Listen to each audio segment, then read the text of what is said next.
हिमाचल सिंह और आपका स्वागत हमारे चैनल पर। इस वक्त की सबसे बड़ी खबर है, प्रधानमंत्री मोदी ने बड़ा फैसला लिया है। उन्होंने 5 बजे 19 जून को सभी पार्टियों की मीटिंग बुलाई है। तो जिस तरीके से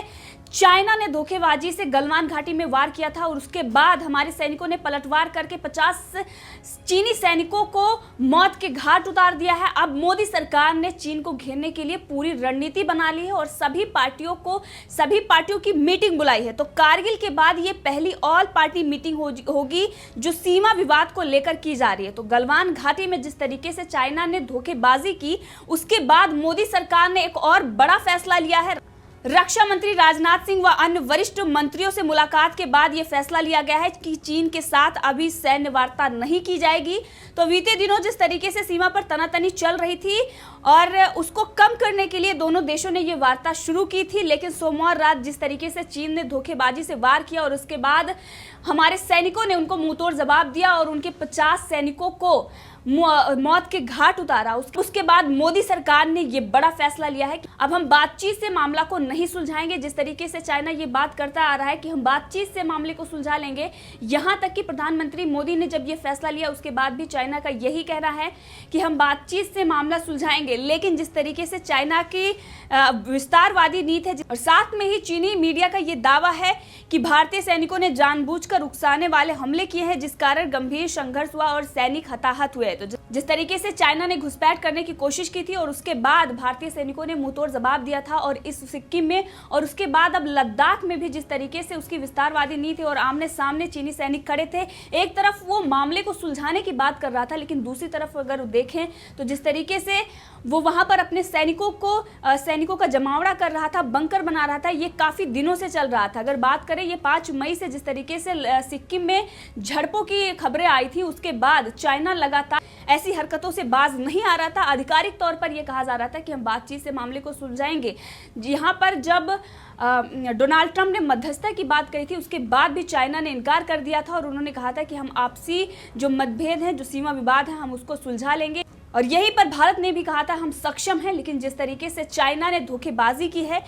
और उसके बाद अब प्रधानमंत्री नरेंद्र मोदी ने यह बड़ा फैसला लिया है कि अब हम बातचीत से नहीं, अब हम आपको मुंहतोड़ जवाब देंगे और उसी भाषा में आपको जवाब दिया जाएगा जिस तरीके की भाषा आप समझते हैं। तो आज रक्षा मंत्री राजनाथ सिंह ने और वहीं पर प्रमुख रक्षा अध्यक्ष सीडीएस जनरल बिपिन रावत और तीनों सेनाओं के प्रमुख ने आज पूर्वी लद्दाख में समग्र हालात की समीक्षा की है। और वहीं पर प्रधानमंत्री नरेंद्र मोदी ने भी क्षेत्र में हालात पर चर्चा के लिए सोमवार रात को रक्षा मंत्री के अलावा गृह मंत्री अमित शाह, विदेश मंत्री एस जयशंकर, वित्त मंत्री निर्मला सीतारमण और थल सेना प्रमुख एमएम नरवणे के साथ बैठक की थी। और वहीं पर आपको बता दें कि जिस तरीके से सीमा विवाद चल रहा है, अब प्रधानमंत्री मोदी ने जो रणनीति बनाई है, जिस तरीके के चाइना वार करता आ रहा है पीछे से और उसके बाद उसको इस बार जो उसने धोखेबाजी से वार किया उसको महंगा पड़ गया और पलटवार में जिस तरीके से हमारे सैनिकों ने उसे मुंहतोड़ जवाब देते हुए उनके 50 सैनिकों को मौत के घाट उतारा है। चाइना में इसको लेकर काफी बौखलाहट है और चाइना ये कह रहा है कि हम बातचीत से मामला सुलझा लेंगे। लेकिन प्रधानमंत्री मोदी ने यह फैसला लिया है कि अब बातचीत से मामले को सुलझाने की कोई जरूरत नहीं है, इसीलिए वार्ता भी रोक दी गई है।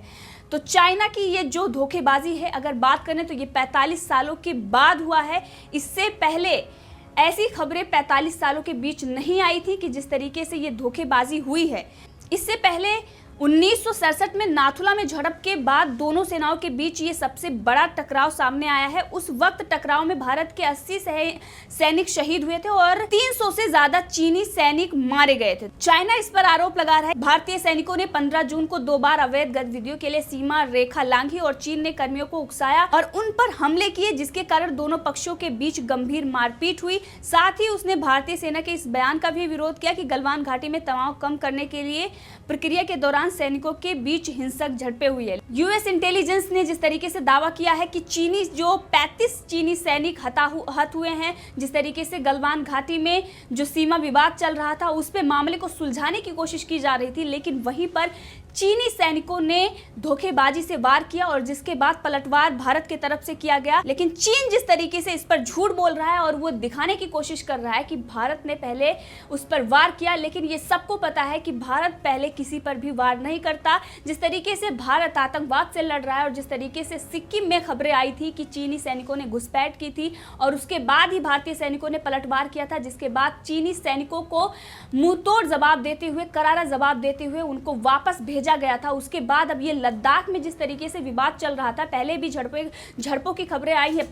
अगर बात करें तो ये शुरुआत से ही चाइना ने वहां पर अपने सैनिकों का जमावड़ा किया, बंकर बनाए, टैंकों को वहां पर खड़े किए और भारत ने भी उसको करारा जवाब देने के लिए और उसको दिखाने के लिए ये कि हम आपसे कम नहीं, अगर आप आंख दिखाना जानते हैं तो आज हम भी आंख झुकाएंगे नहीं, आज हम आंख में आंख मिलाकर खड़े रहेंगे। और इसके लिए भारत ने भी वहां पर सेना की तैनाती की थी और वहां पर भारत ने भी बंकर बनाए थे। और जिस तरीके से इंफ्रास्ट्रक्चर का काम चाइना ने किया, भारत भी वही करने की कोशिश कर रहा है, लेकिन चाइना इस पर लगातार विरोध जताता रहा है। ये जो विवाद चल रहा है इसी वजह से चल रहा है क्योंकि गलवान घाटी में जिस तरीके से चाइना ने अपनी सड़कें बना ली और वहां पर उसने अपनी सारी व्यवस्थाएं कर ली ताकि अगर कुछ भी अगर वहां पर सीमा पर होता है तो आसानी से और सुगमता से वो अपने हथियार और वहां तक तोप और टैंक मुहैया करा सके। और अगर भारत ने वहां पर इंफ्रास्ट्रक्चर का काम शुरू किया तो उसका चाइना विरोध कर रहा था और उसके बाद भारत ने भी इसका विरोध जताया और ये कहा कि आपने अगर कर लिया तो हमें करने में आप नाराजगी क्यों जता रहे हैं। और जिसके बाद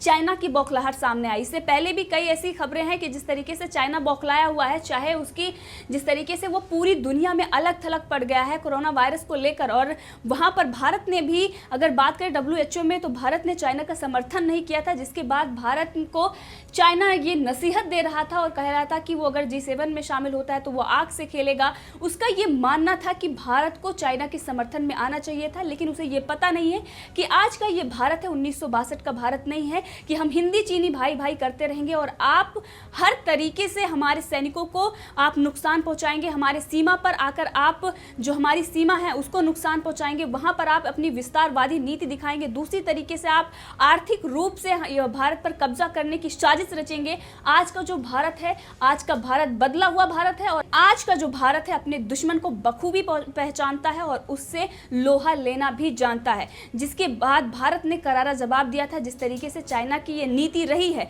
एक तरफ कोरोना वायरस फैलाकर उसने पूरी दुनिया को इस वक्त एक मुश्किल में डाल दिया है, दूसरी तरफ वो अपना निवेश बढ़ा रहा था। के बाद भारत ने भी उस पर प्रतिबंध लगाया, यानी FDI ने जो फैसले लिए और प्रधानमंत्री मोदी ने जो आत्मनिर्भरता की बात कही, वहीं पर पूरे देश में चाइनीज प्रोडक्ट को भी बाइकॉट करने की बात चल रही थी। इसके लिए चाइना बहुत ही बौखलाया हुआ था और उसको इस वक्त समझ में नहीं आ रहा है कि आखिर वो क्या करे। एक तरफ से वो अलग थलग पड़ गया है, पूरी दुनिया में उसके जो काले कारनामे हैं वो पूरी तरीके से खुल गए हैं। वहीं पर भारत और अमेरिका एक साथ खड़ा हुआ है। जिस तरीके से ऑस्ट्रेलिया, जापान, साउथ कोरिया और भारत एक साथ खड़े हुए हैं, चाइना को इस बात से भी बहुत बौखलाहट थी और जिसके बाद उन्होंने अपने सैनिकों के, अगर बात करें जो उनके सैनिक हैं वो उनके देश के सैनिक नहीं है, एक पार्टी जो पीपल्स लिबरेशन पार्टी है उनके सैनिक हैं। एक तरीके से उनमें कोई जज्बा नहीं है, मुकाबला कर नहीं सकते वो भारतीय सैनिकों के, लेकिन जिस तरीके से जबरदस्ती उनको वहां पर ढकेला जाता है, जिस तरीके से उनको उकसाया जाता है कि आप जाकर विस्तारवादी नीति के तहत घुसपैठ कीजिए, और जिसके बाद भारतीय सैनिकों ने उनको मुंहतोड़ जवाब दिया। इससे पहले भी अगर बात करें चीनी सैनिकों की तो कई सालों से चीनी सैनिकों ने कोई भी लड़ाई नहीं जीती है और जिस तरीके से उसे मुंहतोड़ जवाब मिलता रहा, यहाँ के छोटे छोटे देशों से भी उसको हार का सामना करना पड़ रहा है। वहीं पर भारत की बात करें तो वो आतंकवाद से हमेशा लोहा लेता रहा है और इस वक्त की बात करें जिस तरीके से चुन चुन कर घाटी में आतंकवादियों को मौत के घाट उतारा जा रहा है, जिस तरीके से अगर बात करें अजीत डोभाल, जो NSA अजीत डोभाल जिस तरीके से उन्होंने रणनीति बनाई है उसके बाद आतंकवाद ने भी घुटने टेक दिए हैं। एक तरफ NSA अजीत डोभाल और सेना जो तीनों सेना के प्रमुख हैं और वहीं पर प्रधानमंत्री नरेंद्र मोदी जिस तरीके से रणनीति बना रहे हैं, ये चीन के लिए बहुत ही मुश्किल घड़ी है और इस वक्त चीन को ये समझना होगा कि ये वक्त चीन का वक्त नहीं है। इस वक्त वो पूरी दुनिया में अलग थलग पड़ा हुआ है। आधिकारिक तौर पर जिस तरीके से वो बयान दे रहा है और भारत पर आरोप लगा रहा है, वो अपने आप को मासूम साबित करने की कोशिश कर रहा है, लेकिन पूरी दुनिया को पता है कि चीन की क्या उसकी नीति है और किस तरीके से वो विस्तारवादी की नीति अपनाता है। अगर उससे बात करें जिस तरीके से 12 देशों से उसके सीमा विवाद चल रहे हैं इस वक्त, अगर बात करें जिस तरीके से छोटे छोटे देश जो उसके आसपास हैं किस तरीके से वो हड़पने की कोशिश करता है, तिब्बत की बात करें, वियतनाम से जिस तरीके से उसने लड़ाई लड़ी, वहीं पर अगर बात करें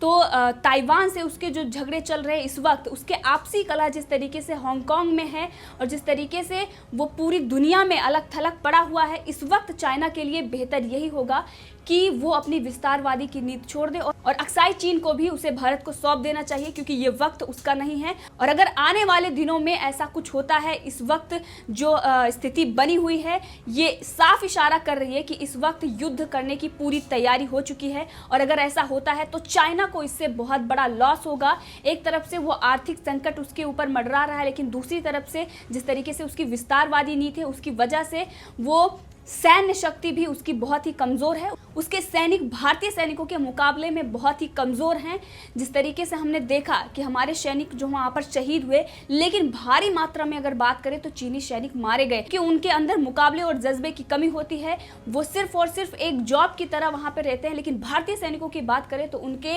रोम रोम में वो जज्बा होता है, मातृभूमि पर मर मिटने की जो जज्बा होता है जिसके साथ वो वहाँ पर लड़ते हैं। हमने देखा है कि किस तरीके से ये जो कुछ भी सीमा विवाद चल रहा है चीनी सैनिकों को हर बार मुंह की खानी पड़ती है, और इस वक्त भी उनको मुंह की खानी पड़ी। जिस तरीके से उन्होंने पीछे से वार किया था और पलटवार इतना भारी हो गया कि अब वो इंटरनेशनल मीडिया में किस तरीके से बातें चला रहे हैं, किस तरीके से आधिकारिक बयान आता है और भारत पर वो आरोप लगाने की कोशिश करते हैं, अपने आप को मासूम साबित करने की कोशिश करते हैं। चीनी मीडिया जिस तरीके से बात कर रहा है कि हमारे सैनिक हताहत हुए हैं, लेकिन वो एक तरफ से आंकड़े छुपा रहा है। तो इसमें भी बहुत बड़ी बात है कि जिस तरीके से आंकड़े आ रहे हैं और भी ज्यादा ये आंकड़े हो सकते हैं, क्योंकि चाइना अपने आंकड़े छुपा रहा है और ये बताना नहीं चाहता कि कितने सैनिक उसके हताहत हुए हैं।